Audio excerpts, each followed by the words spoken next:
art and creativity has a way of so quickly cutting through everything and speaking to something much deeper. Hollywood and entertainment in general has a lot of power in really shaping the culture and the viewpoint and the values that we hold.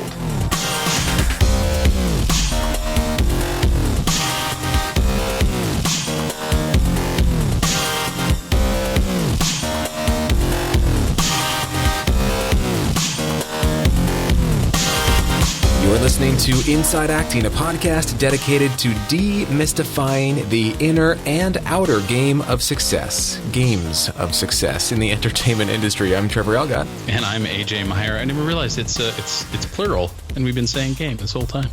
I'm AJ Meyer, and in episode 266, Trev sits down for the third and final part of his chat with producer, executive coach, and performance consultant Michael Balchan, in which Michael shares how our brains are built for habit, something we've talked about on the podcast before, and how to train them in those habits, what his daily journaling practice looks like, with a lot of cool takeaways you can incorporate into your own journaling practice right now, what he learned from meeting Pope John Paul II, and more.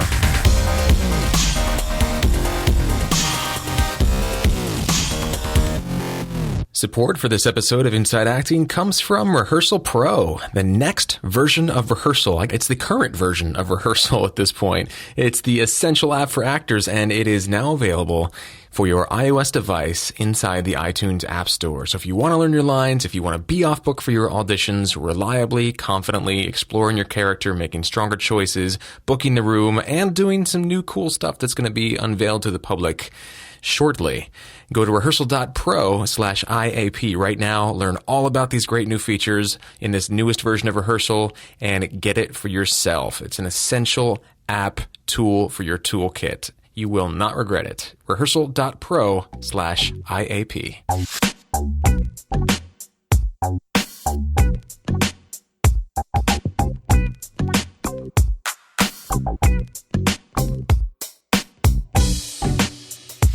Hey, buddy.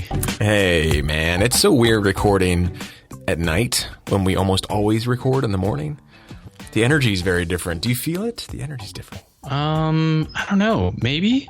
Yes? Yeah, well, we've got full days under our belt at this point, So this is a timely interview for me, this third segment, because I just started reading Gretchen Rubin's book, Better Than Before, which I know you read, AJ, and that had a pretty profound impact on your view of habits and sort of training yourself to do these good behaviors and stop doing bad behaviors and things like that. I'm a little past halfway through the book, and I'm really digging it, man. I'm just curious, because we didn't talk about it when you were reading it, because I didn't have any reference for it, but what was your biggest takeaway from that book? I would have to say, I feel like I should just bust it out. I took notes, like copious notes, as I was going through. Every single person that has a unique way of building habits or ways in which their habit building is most effective, I guess.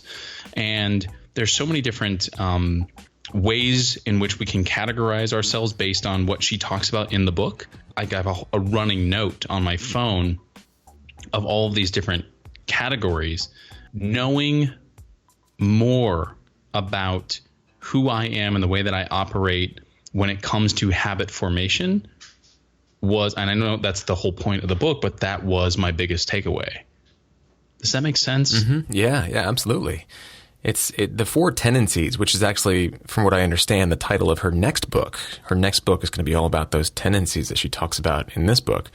But just knowing that there are certain personality tendencies into which your sort of ingrained, inborn, programmed response to habits kind of slots, I think that's a really interesting thing. Like if you're a rebel, for instance, you're going to set up and approach your habits in a very different way than if you are an obliger, which I think is what most people are, actually. I am certainly an obliger. What's your tendency? Do you recall?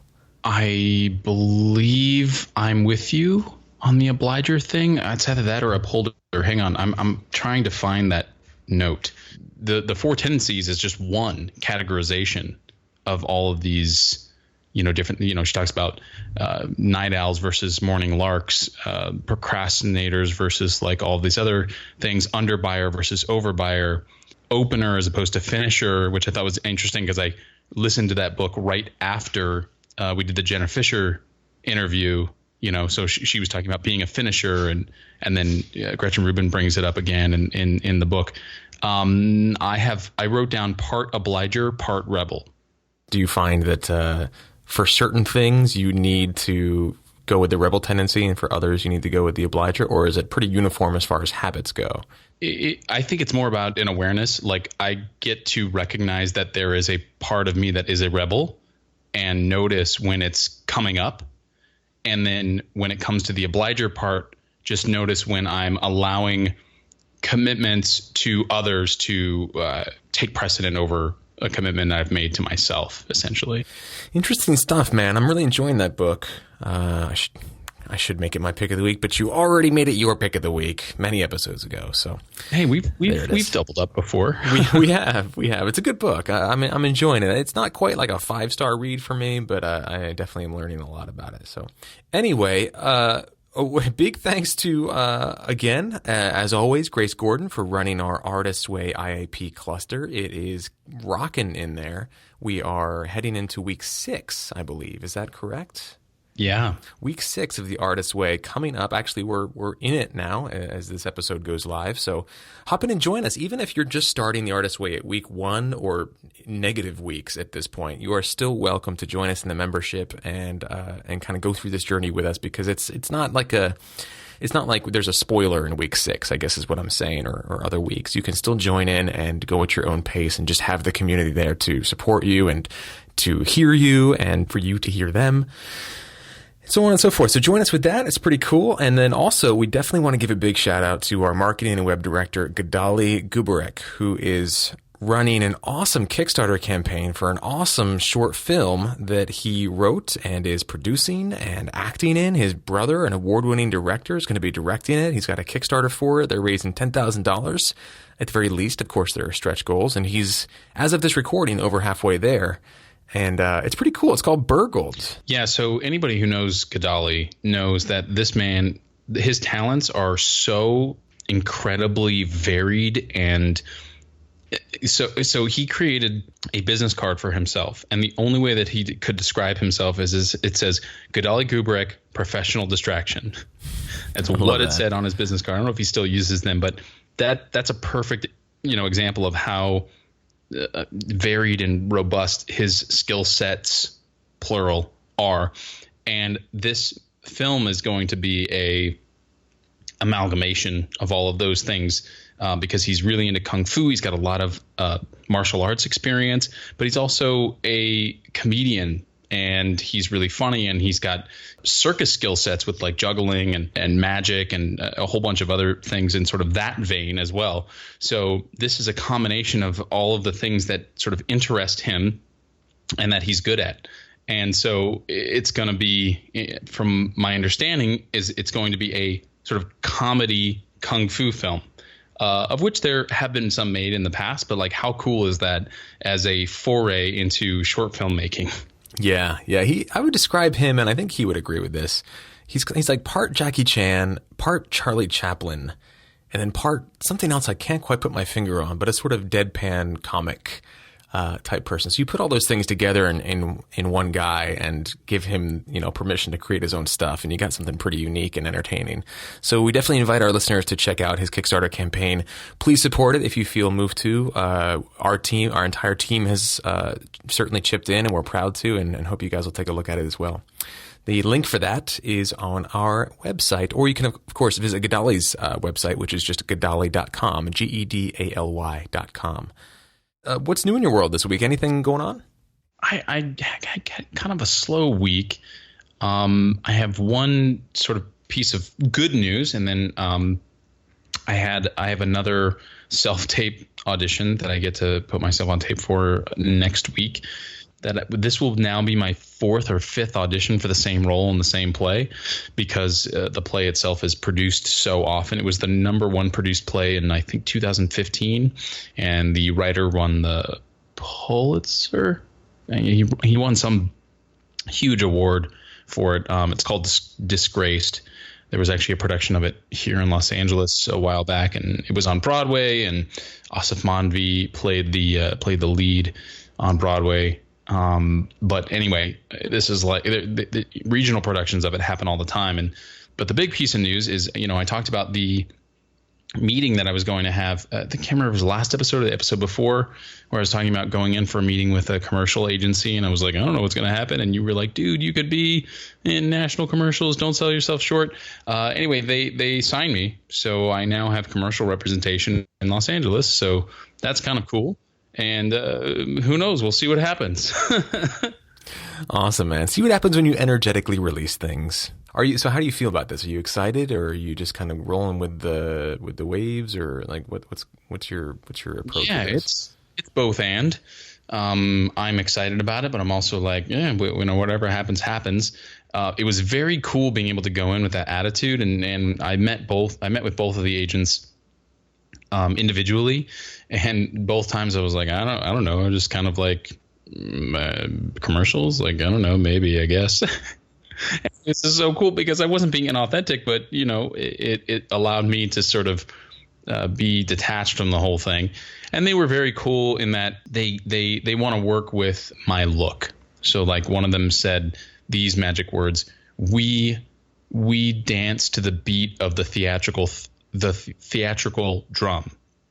In other words, they're going to go along with whatever's working for me theatrically. So the long hair and beard action that's happening right now, they're going to essentially go along with that because that's what's working for me theatrically right now. So they're going to send me out for, quote unquote, the heavy, right? The bad guy.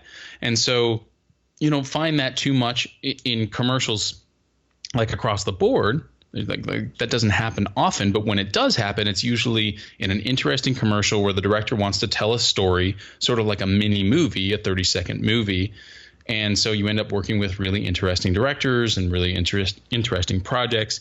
And so they were like, hey, look, as long as you get that you're not going to be going out all the time, as long as you understand, that you're not going to be getting 3, 4, 5 auditions a week, which a lot of commercial actors know that those numbers are sort of what's required in order to book, because commercials is more of a numbers game than any other aspect of the industry. As long as you understand you're not going to be going out that much, it's going to be great. This is going to work out really well. And I was like, yeah, I get it. And actually that works out great for me too, because commercials are like, not only is it more of a numbers game, but they are more last minute, I have found, than any other audition. It's like you need to be in, at 200 South La Brea.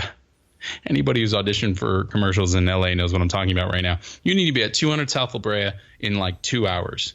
Go. Yeah. And I'm like, meanwhile, clocked in at work. Yeah. With several more hours left on my shift. So that's been my experience with commercials. So to know that that's not going to happen 5 times a week is actually a boon. I'm excited about that. So your your manager, Sandy, set this up? She reconnected with the main agent there, who I guess they've known each other for a while.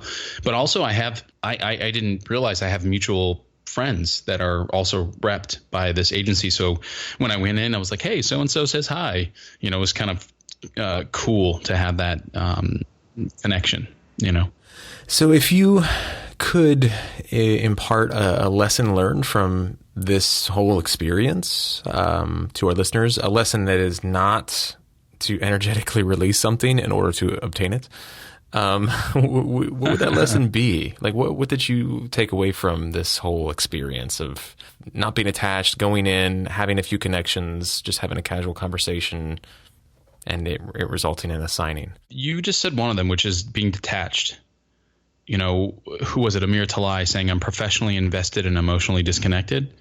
Like, yeah, a commercial could pay off my student loans. A commercial booking could pay off my student loans, of course. So I'm professionally invested, but I was emotionally disconnected. If they said like, he was nice, but we're not really interested in him or whatever, I would have been like, okay, and gone on with my life. So emotionally disconnected or detached from the results is a big one. The other takeaway is what that allowed me to do is go in and just be, like you said, super casual, easygoing. Here's who I am, and knowing who I am and what I'm bringing to the table right now because of my look.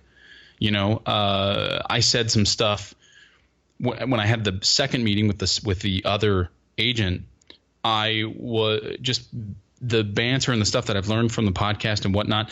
I was saying things right before he was about to say them. So not quite like finishing each other's sentences, but he would say something and then I would say something in response and he would be like, yes, exactly. You totally get it. So for instance, he was like, not only are you going to go out for the heavy, but you might go out for blue collar stuff. So maybe getting a picture of yourself looking sort of blue collar. And he started to pull up a picture of one of their other clients. And I said, so basically like a Dickies shirt with my name on it. And he was like, oh my God. And he turned his computer screen and he was showing me one of their clients in a Dickies shirt with a name on it. Very cool. Like, that's Very exactly cool. what I'm talking about. And that happened several times throughout the meeting. So just being casual, being myself, knowing myself, and having, a lot of really awesome experiences / learns or takeaways from the podcast is also was great to go in with that. This episode of Inside Acting is brought to you by VO2GoGo.com. You guys ever heard of this before? No? The award-winning voiceover training system and winner of Backstage's Reader's Choice Award for Best VO Training 4 years in a row. Well, if you haven't, you can learn all about it by visiting VO2GoGo.com/start for a free Getting Started in VoiceOver online class that'll help you add voiceover to your acting portfolio, your acting tool belt. That's VO2GoGo.com/start.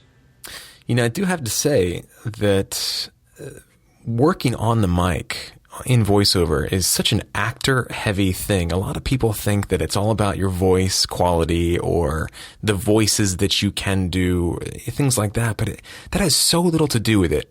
Voiceover is all about storytelling, all about sharing secrets with somebody, all about taking them through a beginning, middle, and end, and understanding the conventions that are in the copy. And this is stuff that we see all the time, and if you are an actor, it is such a sweet fit. It's just a really nice fit because you've already got the core skill set that's the hardest part to sort of learn and practice. All the other technical stuff is easy to pick up. So if you're listening to this and you're like, I keep hearing about this voiceover thing. I don't know about it. Like, I think you'll really enjoy it. I can say that confidently without even knowing you. If you're an actor listening to this, I think you would enjoy voiceover work. Take a look. VO2GoGo.com/start. It's free. There's no risk. You can just go and learn for free. That we make it really hard, don't we? Super hard. I read this awesome, hilarious article in the New Yorker. I don't know. It wasn't an article. It was like this comedy thing called I Work From Home. And it was about this guy who calls 911 because he's just confused and he doesn't know what's going on, and he's talking to the 911 operator, and you realize that he's just bent out of shape because he's working from home, and she's like, I need you to tell me what you're wearing, and he's like, I'm dressed. What are you talking about? She's like, have you showered? He's like, I think so, and then he looks down and he's like, no, I'm wearing pajamas. I thought these were jeans. Wait, I'm not wearing a shirt. I'm shirtless, and it goes on and on. It's really funny, but at the bottom of the article, the writer, the guy who wrote the article, it said, so-and-so is a blah, blah, blah, this, that, and a voiceover artist.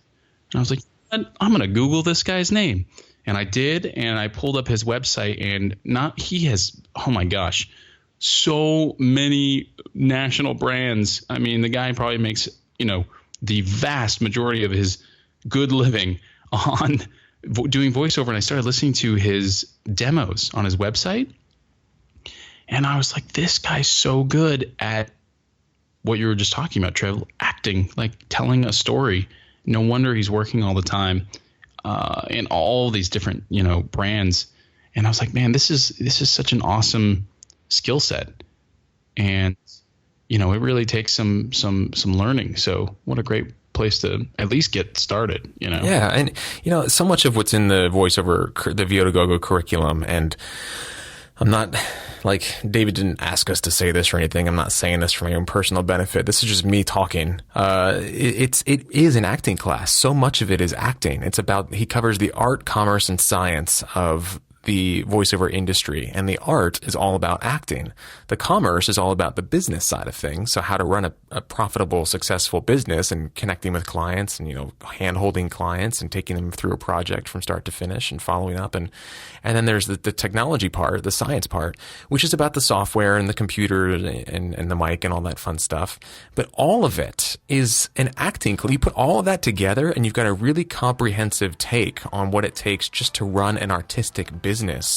And I just think it's so cool. There are a lot of acting classes out there where you only focus on one of those first two. You only focus on the art, or you only focus on the business. But in this one, you get all of them every single month on demand in video. And then you can go in and do the live workouts with David, with me, with any of the other instructors around the country. I love what David's put together, and I hope people, at least give themselves the gift of checking it out, because I think it's a very, very valuable resource. Well, after that extended commercial for VO2GoGo, shall we jump into this interview? We shall. This is part 3 of my chat with Michael Balchan. I hope you guys enjoy this. Michael's obviously a very interesting guy, very diverse guy with a very curious mind.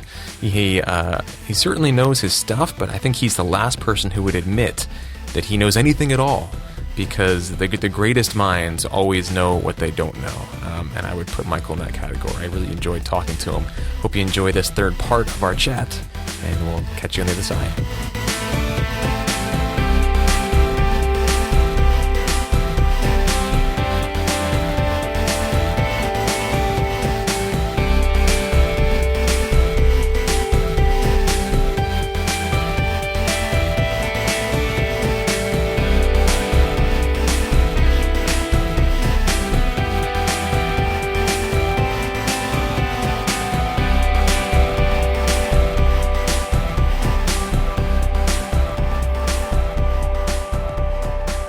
Now, while we're on the topic of spirituality and the divine and so on and so forth, you said you actually had the opportunity to meet Pope John Paul II, and that it was a really cool story. I'd love to hear about this. So I grew up raised Catholic, went to Catholic schools, but in high school I think I'd fallen away from the faith side of things, or from the religion side of things.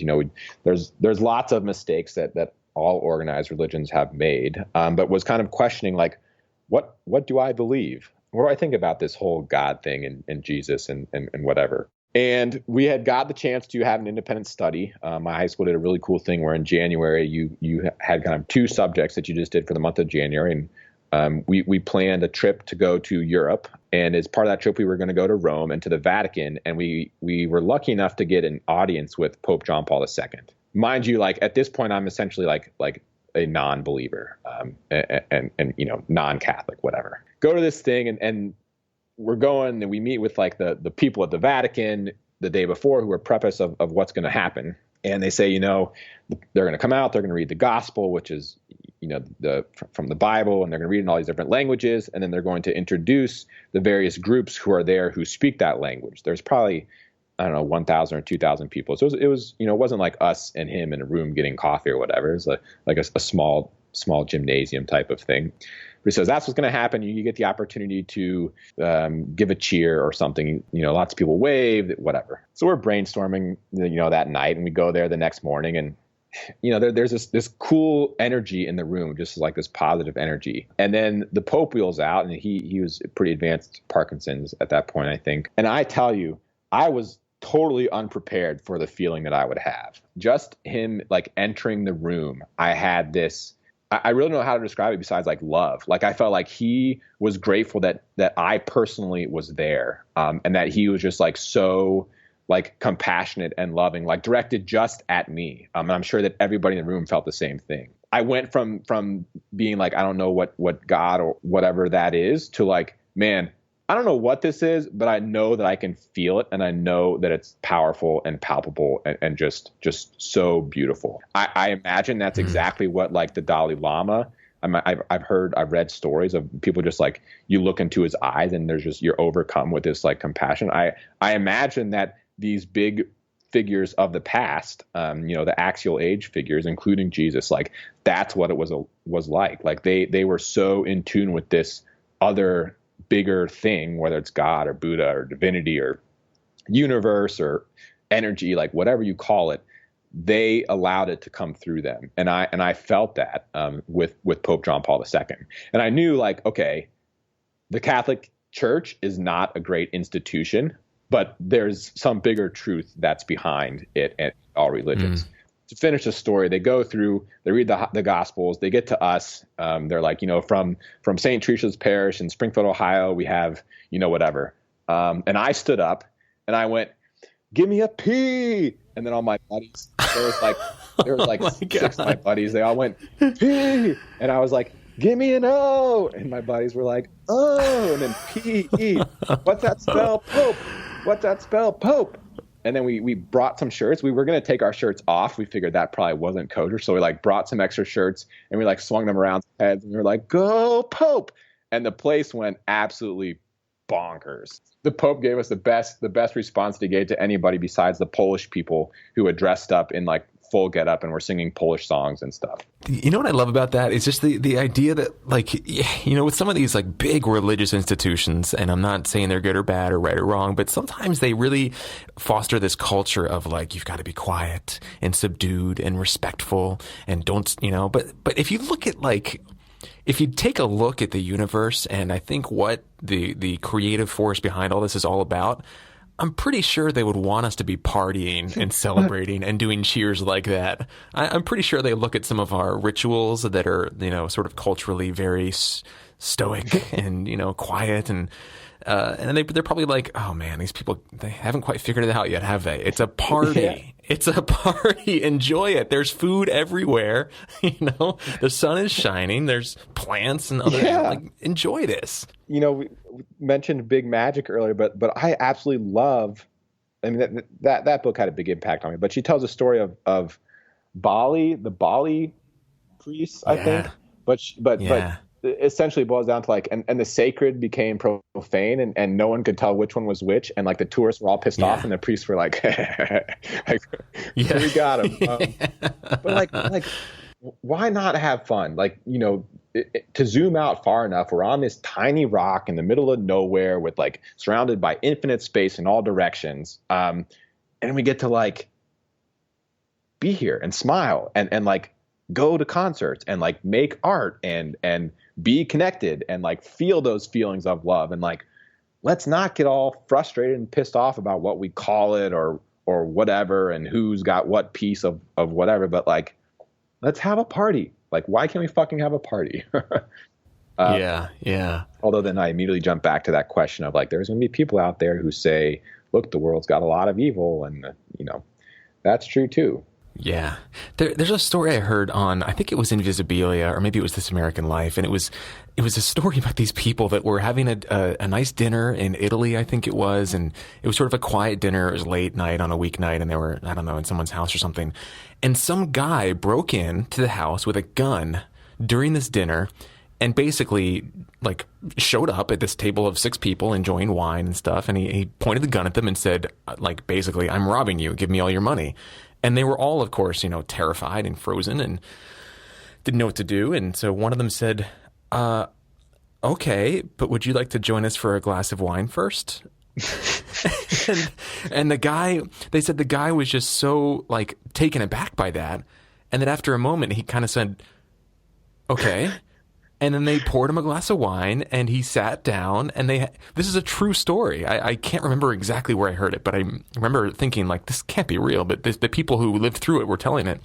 And he said, and after, 20 minutes of them all just sort of, putting on, a performance, basically trying to act normal as if this guy didn't have a gun laying on the table, he got up and he said, I think I've got this all wrong. I'm so sorry, guys. Please forgive me. And then he left. And he left the gun on the table and he just walked out and they all just sort of went like, okay. And they looked at the gun and it wasn't loaded. And they realized that this guy had just basically needed something that he wasn't getting. And I think it's something about them welcoming him rather than reacting the way I think most of us would react, is screaming and, violence maybe and things like that. They just said, okay, what happens if we include this guy? Like some brilliant mind came up with that and it changed everything. Yeah, that's and go on. I was just going to say, and then that's really the goal, right? I mean, I think this is an acting podcast. So we're talking about how this can apply in the big picture. We're talking about how can this apply to the journey of an artist building a successful and profitable career for themselves. I think it's pretty obvious when it comes from a ways of being standpoint.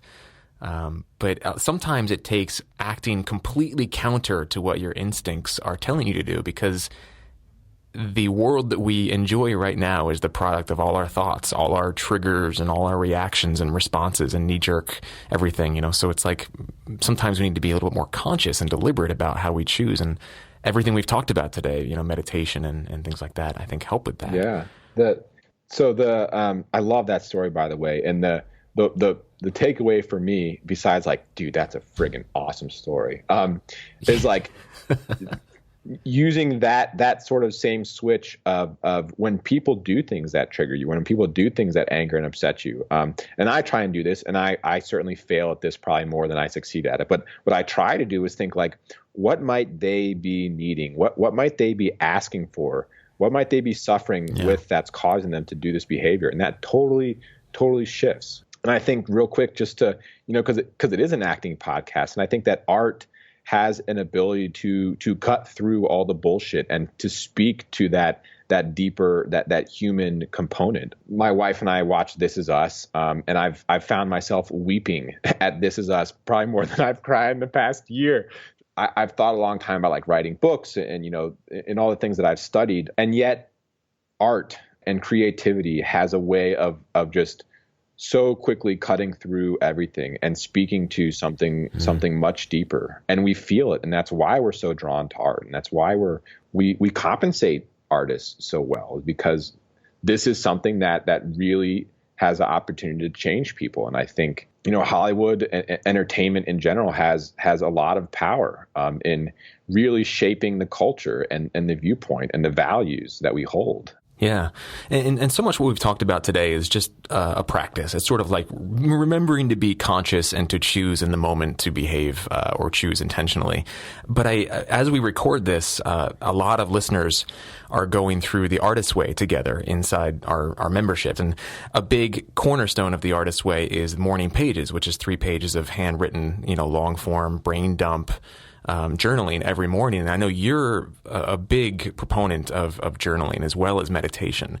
And I find that journaling is kind of like meditation for people who aren't so eager to step into some maybe potentially weird Eastern stuff. And so journaling feels a little bit more comfortable.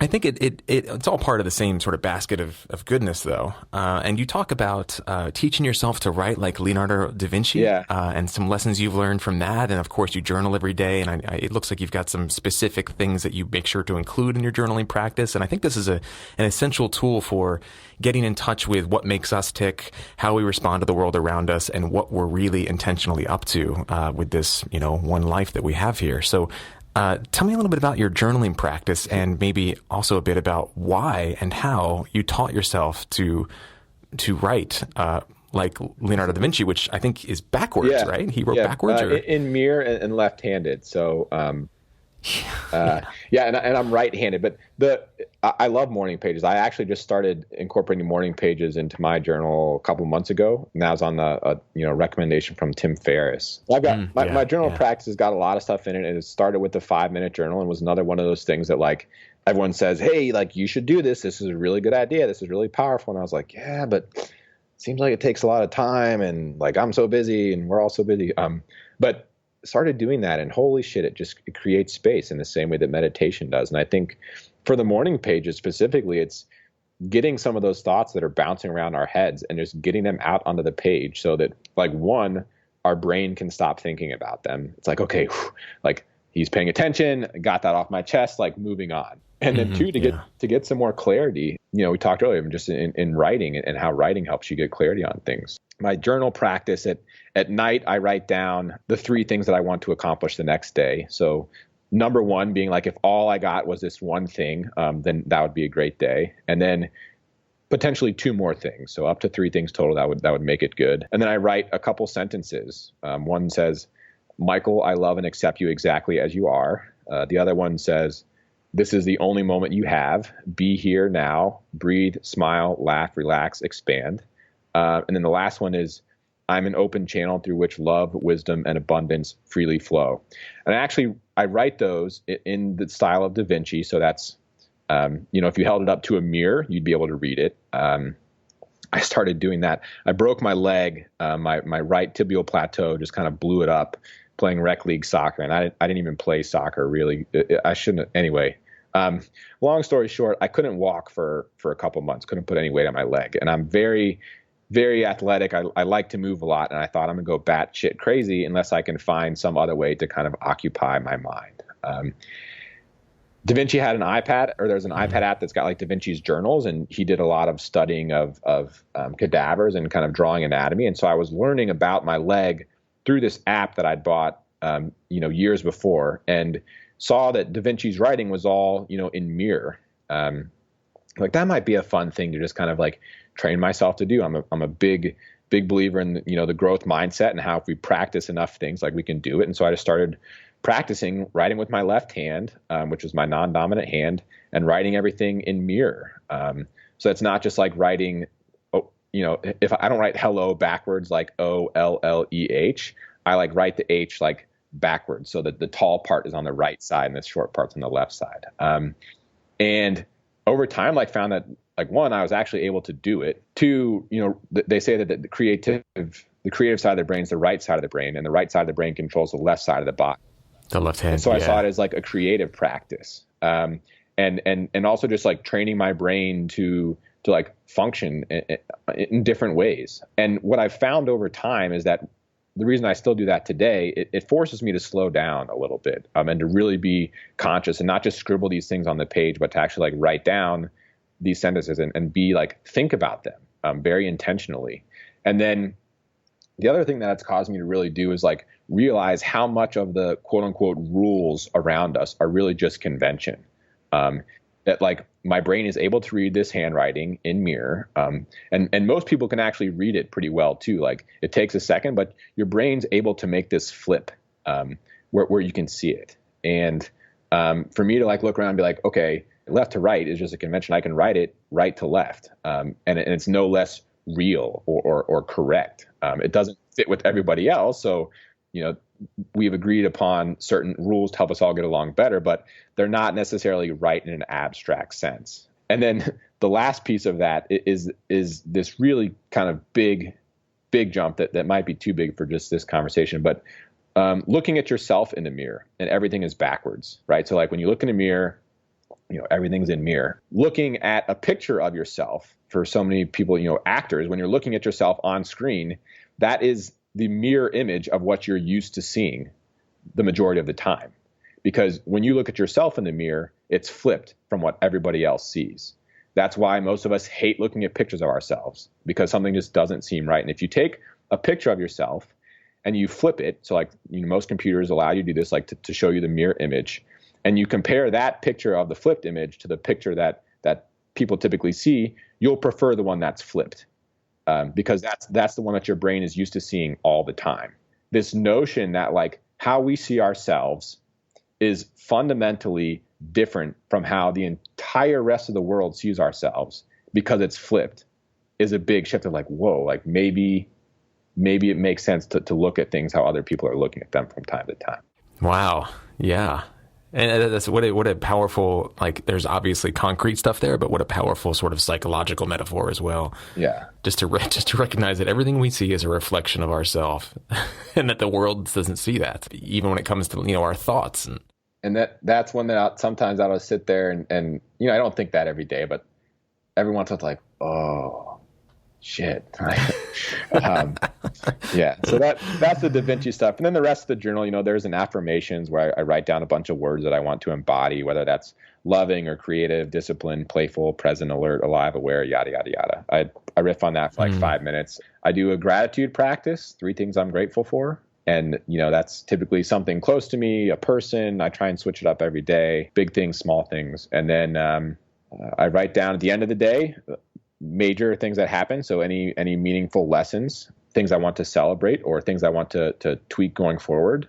And I actually have been, for the past year or so, ranking my days. So like on a scale of 1 to 10, did today matter? And last year my goal was to have at least one day that was a 10. And I had 2, and I've already had 1 this year. Maybe I've had 2 this year, but so that's another piece. Wow. Oh, that's really cool. There's a lot of, I've heard many of these practices from different people throughout the years, like Chris Gullibo, I think, does a few of those practices. I got that question from him. I had the chance to meet him at he was doing a book tour that I got to help him put on. So. Oh, that's so cool. I really enjoy his work. Wow, that's awesome. So there's a lot there. And I do want to point out, just for people listening, because I'm not quite, my journaling practice is not quite as involved as yours is at the moment, but I find that it does get more and more involved. And I just want to stress that there's really no right or wrong way to do it. I think as long as you're showing up and being authentic and honest with the page, you can't lose. And you'll find over time the things that serve you and the things that don't. That's exactly right. I did not start my journal practice until I got the 5-minute journal in a quarterly box from Tim Ferriss. And that was like, awesome. Like I had tried to journal before and it didn't work. And having this, it's a beautiful book. It's got 5 prompts, and they say it takes like 5 minutes in the morning, at night. And the morning is just 3 things I'm grateful for, 3 things that would make today great, and then affirmations. And in the night, it's like 3 things that went well today, and then what could I have done better? And having that book and just being able to write like 1 or 2 lines, 1 or 2 words, and doesn't take a lot of time, but having that gave me was able to get the practice started, and then it evolved over time. But yeah, definitely like, and the same thing that I try and encourage people with meditation is like, it's easy to have this big goal and then to go out, really strong out of the gate and then just stop. Whereas to really have things work over the long run, it's just get started and build a streak. And maybe that's 1 minute. Maybe that's your journal practices, starting like every day, just write 1 thing that you're grateful for, or write 1 thing that would make the day great. Or maybe it's buying the 5-minute journal, just actually starting and making it a practice and allowing it to change over time as it serves you or doesn't. Yeah. I always find it really interesting too, and supportive to remember that there's changes happening in the brain when you start a new habit like that. And it's going to take time for your brain to physically reallocate the real estate that it puts towards these different activities. And so there's going to be resistance at first, but then after a while, it's going to feel weird if you don't do it. Mm-hmm. It's going to become this automatic thing. And that literally there are synapses in your brain bending in the opposite direction to create these new connections. And I always find that's really sort of supportive to remember that when I do something that I feel resistance to. Like just gotta get those synapses to bend the other way. Come on, Trev. And I wrote a blog post about this, but it's the same as with being kind and getting these shots of serotonin. Like in our brain, the synapses kind of connect to cells, and every time we have a thought, it essentially tells the brain like, this is an important thought. We want to have more of these. And so the dorky term is like it myelinates the sheath. So it essentially puts down the substance that makes it easier for the transmission to pass between the two. And I like to think of it as like, it moves from a dirt path to like a sidewalk to like 1-lane road, right? And then like the more energy that you put on that thought or on that behavior, it's like giving it more resources from, the budget or whatever. So then you go from like a 1-lane road to maybe it's a 2-lane highway. And then the more you think, the more traffic, the more cars that are going there, the bigger the infrastructure is going to get until you have these, 5-lane super highways that you guys are, I don't even know how many lanes you have out there. Yeah, I was like 5? That's tiny. I prefer like a light rail, like a speed light rail. That'd be nice. What's the Hyperloop? It's coming. Yeah, Hyperloop. There we go. Build a Hyperloop in your brain. That's what this is all about. So, Michael, this has been really, really awesome. I know we're tight on time, so I want to ask you our final 2 questions. We ask these of all our guests, and I'm really excited to hear what your responses are. We didn't get to talking about some of your adventures as a producer and other things, but maybe we'll have to have you back to talk about that. But our first question is, did this career path, or not career path, this journey, because you do so many different things. Did this journey choose you? Do you feel like you were chosen or called to this every step of the way, or do you feel very much like it was an active you choosing it? Oh, that's such an interesting question. And I probably should have prepped for these. I don't know how I feel about a calling or being chosen by a certain journey. I told someone once that, like, I don't know that this path is my calling, but I know that I felt called to do it. So there was something that said, hey, check this out. Not like, hey, this is it. Like, this is the answer. Now you don't have to worry about it anymore because you figured out what it is that you want to do. But it's like, that looks like interesting. That looks like fun. And so in that sense, I feel like I was called, but not necessarily like this is the calling. And then our second question is, if you could take everything that you've learned on your journey so far, and this includes the biggest mistakes you've made as well as the biggest aha moments and realizations and epiphanies, if you could take all of that and then condense it down into one nugget of wisdom to pass along to somebody else walking this journey, what would that nugget of wisdom be? What would that one thing be? Be kind, trust yourself, and remember that we're all doing the best we can. I love that. True story. # true story. Michael, this has been amazing. If people want to find out more about you, connect with you online, talk to you, where can they go? So I'm on Twitter @mbalchan, and same on Instagram. And then my website is michaelbalchan.com. That's MichaelBalchan. And I'll create a special page for your listeners. So /IAP. Oh, great. Cool. That'll be very cool. We'll make sure to have links to all of that on our website, as well as all the various resources and books we talked about in this interview. Just check out our website, the show notes, for links to everything that we discussed today. And Michael, we'll have to have you back to talk further about your producer. Love to bring my partner, and this has just been phenomenal. Thanks so much, Trev.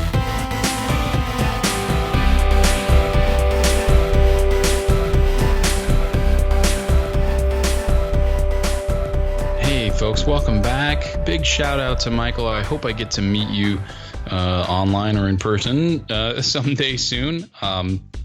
Really awesome chat, Trev. Anything you want to sort of debrief on now that we're bidding adieu to the entire interview series? Like I said earlier, it was really timely for me just hearing, I understood a lot of the concepts about habit formation and the neurology behind, how the brain works with repetition and the things we do and how we can sort of train and condition ourselves to do stuff. But just hearing how he combines that, and not a lot of this was articulated verbatim, but it was sort of implied throughout the interview, how he combines that with the sort of more spiritual aspect of being at peace with this ever-shifting, ever-evolving, ever-unfolding journey of being a living human being. Just kind of hinting at the connection between the hard and fast science of, myelination and stuff like that, of your synapses in your brain, which he talked about.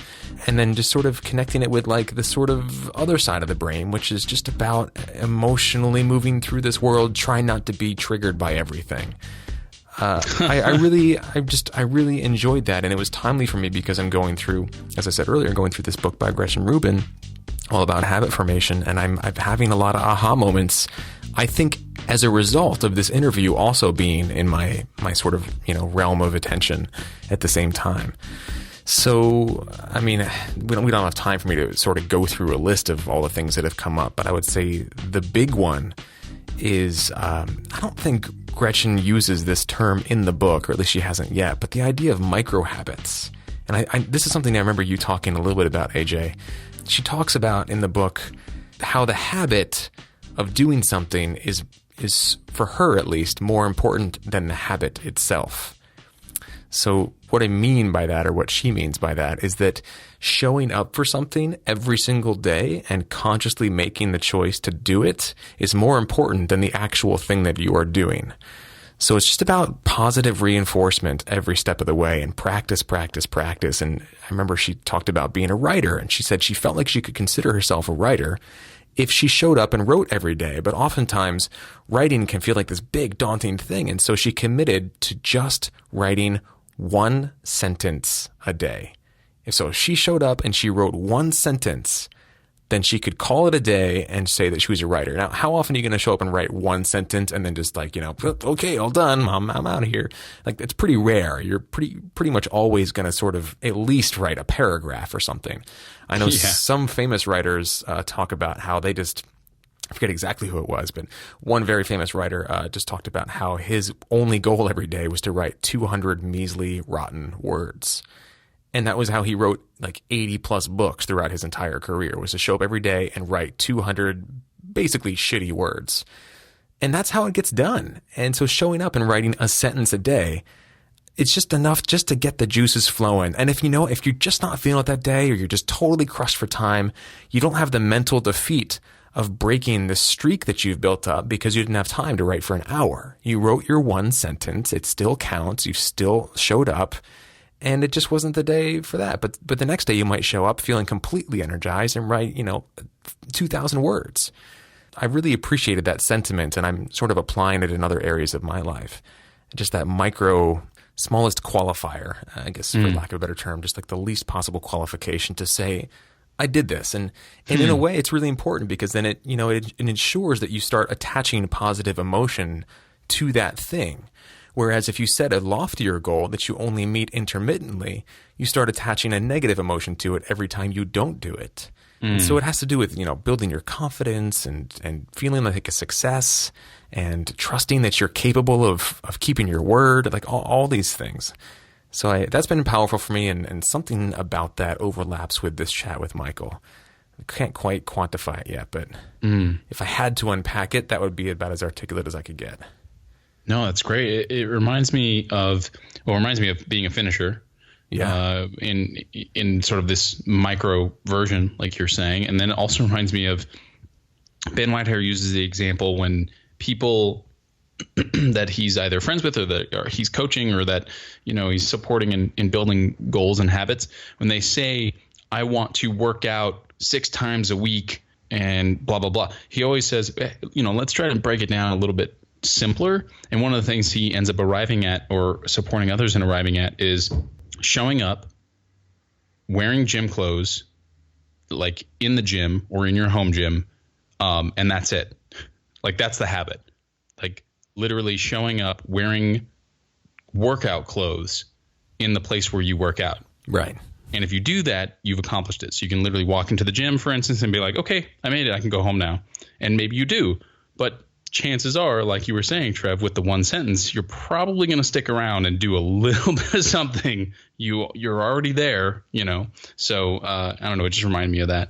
Yeah, I think that's really the secret, frankly. I think that the more I bought that book that Craig Ballantyne recommended in his interview, Daily Rituals by Mason Curry, which profiles like 100 plus great artists and thinkers and prolific, people throughout history, and it sort of details their rituals and what they find works for them. And so many of them understand the power of like just doing exactly what you just described, which is like just make it as easy as possible to just show up and do one little thing every day, and that's how you build the habit. And almost, I would say probably 2/3 of the profiles that I've read in there already, I've only paged through maybe a dozen of them, but at least 7 or 8 of them all say the same thing. Like, you just got to show up and do the crappiest little thing you can do for 5 minutes. And if you're just not feeling it, then okay. But at least you showed up, and just do that every day. And at least every day you're taking a step forward, even if it's a micro step, even if it's a half an inch, you're still moving forward. Wow. Love it. Yeah. Good stuff. Love it. So, all right, let's do picks of the week. Yeah. Your pick of the week is one that I've heard of, but I haven't explored it specifically, but I think you've told me about it. I may have. I mean, I know you got really into travel hacking a few years back, and this isn't really like, I don't know, it's kind of travel hacky, but it's basically this website / email that you can subscribe yourself to called Scott's Cheap, or Scott's Cheap Flights. The link to his website is on our website in the show notes. He basically just sends out this email. It's totally free. Like, it's completely free. He has a sort of premium version or premium membership that you can sign up for, and you get more emails and I guess more exclusive deals. But he's not the one doing the deals. He doesn't get a kickback for any of this. He's basically just spends his time doing a ton of research on cheap flights. And so you can, like I said, you can essentially subscribe to this newsletter, and then you'll get an email. You can sort of create a profile and say like where you are in the country, and like he'll do his best to kind of get you emails that are relevant to your local airports. Almost every single email I've ever received is at least 50% lower than a typical flight to whatever country or destination. That it's at least 50% cheaper than it would normally be to that country or destination. At least 50%. That's almost every single one. It's crazy. I just got one today, and it's normally round trip flights to Australia, anywhere in Australia, are in the $1,500 range, right? There are some available right now in like the $500s and $600s. Wow. That's like a third. That's a third of the price. I click through to see what it would be from LAX, and yeah, it's like $740 round trip to Sydney or Melbourne. Wait, so what's the catch? Are you flying in the cargo hold? Or like, how is this possible? There's no catch. Basically, it's a combination of a few different things. Sometimes there are mistake fares, right? Where an airline literally just makes a mistake and he catches it, and you can sort of cash in on it at the time that it happens. Sometimes it's just like they're just running a discount or running a sale or running a whatever. And so he's not doing anything except keeping his ear to the tracks or his fingers to the pulse of, the various airlines and when they're sort of running deals. And then he just forwards it along to this list, and it's totally free. There is no catch. There is no catch because he's not making any money off of you booking the flights, because you can go and book them through whatever service you want to book them through. So I imagine he makes a little bit of money on advertising, maybe in either his emails or on his website. And then he has, like I said, this premium, membership that he offers. It's really cool. And here's the thing. We can't all drop hundreds of dollars on round trip flights to places all over the world all the time. But I was thinking about this, and I was like, hey, maybe there's some of our listeners out there who made a New Year's resolution to travel more. So let me give you a tool to support you in doing that. So there you go. ScottStreetFlights.com. You can check it out on our website. And once again, we're not getting a kickback for that either. So and get signed up and get the emails. It's fun. Sometimes I'm just like, oh yeah, man, Barcelona would be so great this time of year. And then I move on. I just get a big smile on my face and then I move on. So it's really weird. It's really weird you just mentioned Barcelona, because I was just scrolling through his website and I just scrolled down and I started reading a testimonial. It says, my girlfriend and I booked LA to Barcelona next April for $560 each. And you said Barcelona right as I was reading the word. So it's a sign. It's a sign. You got to go, Trev. You got to go. Wow. This is cool, man. His website looks great. Yeah, it's fun. I mean, look, even if you here's the thing, I've never bought one of the deals when they've come through. Like, it hasn't happened yet, but it may someday. I mean, this Australian one is like, oh my God, half off to Australia, which is one of the most expensive places to get to from Los Angeles because it's so far, it's so isolated. Every time it comes around, I'm like, man, I could just throw this on a credit card, couldn't I? Yeah. Keep that debt down. It's tempting, but like I said, it usually puts a smile on my face and I just move on. Oh, cool, man. Cool. All right. Well, I'm going to add that to my list for sure. You should. You have an unconventional pick of the week this week as well, don't you? I guess so. It was a Christmas gift that I got, and it's been really life-changing. It's just a speaker. It's a little Bluetooth JBL speaker, so you pair your iPhone to it or your computer to it. And it's small. It's maybe, I don't know, the size of a hoagie for anybody who's from Philadelphia, a sub for anybody else in the country. But it's got such great sound. It's got great battery life. It's really affordable. It's like $80 or $90 depending on which color you decide to get. I guess some of them are actually a little bit more pricey than that. But the one I got that I sent to my family, I was like, if you guys want to get me something, I'd love this. It was $90. And it sounds great. It like I said, it's got great battery life. It's portable. It's very water resistant. I mean, I wouldn't drop it in the pool or take it in the shower, but you can have it by the pool and not worry about it, getting splashed on.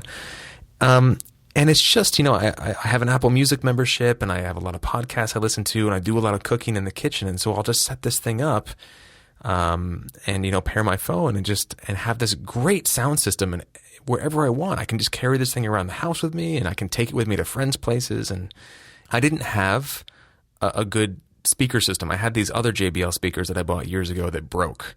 And so I was just listening to music on headphones or via these, tinny little laptop or iPhone speakers. But now I have this like good full quality audio speaker again. It's not like a full fidelity type thing, but it sounds bigger than it looks. And it fills a room for sure. And I'm just enjoying it so much. It's just really added a lot to my life. So there's a link on our website to it. It's the JBL Charge 2 Plus Splash Proof Portable Bluetooth Speaker. I have the black one. It really looks pretty sharp. And I love it, man. It's one of those things that you wouldn't think would upgrade your life so much. And yet, for me, it really does. You do not need to explain this to me. We sell a speaker like this at the store. It's very similar. It's by Ultimate Ears, and it's one of my top recommendations when people are asking about Bluetooth speakers. So yeah. I totally get it. It's so great. And it's amazing now how small these things can be and how they can just fill an entire room with sound, like just great quality, dynamic sound from this little tiny thing. You stick it in the corner, and all of a sudden the whole room just sounds awesome. So I'm really enjoying it. So check that out. Links to check out the speaker as well as Scott's cheap flights are on our website in the show notes. Take a look, travel, bring your music with you. You can now. And I think that's it for this episode, yeah? Yeah. All right. Well, thanks for listening, guys. Today's episode was produced and hosted by me, Trevor Algatt, and AJ Meyer. Jen Levin is our production coordinator. Gadali Gubarek is our marketing and web director. Be sure to check out his Kickstarter project, Burgled. I almost said gurgled. That'd be weird. Deborah Smith is our community manager, and Fern Lim designed our beautiful kick-ass logo. You can sign up for our weekly email dispatch and listen to all of our episodes at our website, insideacting.net. You can also find us on Twitter, Instagram, YouTube, Facebook, SoundCloud, Stitcher, and iTunes. And if you got a minute, go ahead and leave us a review on iTunes. It helps us out a lot. Big thanks to our sponsors, Rehearsal Pro and VO2GoGo.com, and a big thanks to you guys, our listeners. Be sure to subscribe to our weekly newsletter. It's free. It's fun. It's got a lot of good stuff in it. You can share Inside Acting with your friends, of course. That helps. Word of mouth is great. And, of course, you can also support the continued production of the show with a small or large financial contribution. It can be a one-time thing, no strings attached, tax deductible, via PayPal, easy for me to say, Square, or Venmo. Just visit insideacting.net/contribute, or you can sign up as a member for $7 per month, cancel at any time, or buy a year in advance at $70, so it's like getting 2 free months. And that'll give you access to our private message board. You'll get invites to exclusive events and meetups. You get freebies, bonus content, and a whole lot more, as well as just the satisfaction of knowing you're giving us a budget to work with so we can really plan out how to produce this thing each week and bring you hopefully better and better content as time goes on. Visit insideacting.net and click on the membership tab for that option. Thank you so much for listening. We'll see you next week. And in the meantime, take one little step.